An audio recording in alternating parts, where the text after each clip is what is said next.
ሰላም አለይኩም ስትባል ወአለይኩም ሰላም በል።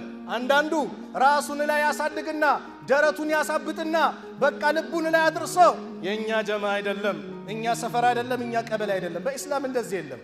ሙስሊም አሰላሙ አለይኩም ካለ ወአለይኩም ሰላም ማለት ግዴታ አለብህ፣ ልትመልስ ይገባል።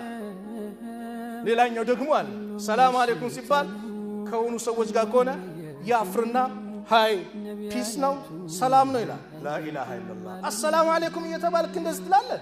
ይህ እኮ የጀነት ሰላምታ ነው፣ ከአላህ በኩል የመጣ እኮ ነው። አሰላሙ አለይኩም ስትል 10 ሐሰና አለ።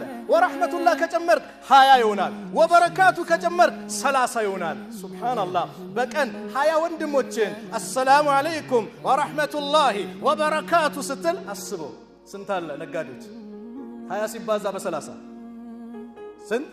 600 ሪያል ይሰጣል። እሺ ሪያል አነሰ ዶላር ይሰጣል ቢባል ለሰላምታው እንገዳደላለን አይደል? አላህ ዘንድ ከዚህ የተሻለ ነው። ሐሰናት ነው፣ ትልቅ ምንዳ ነው።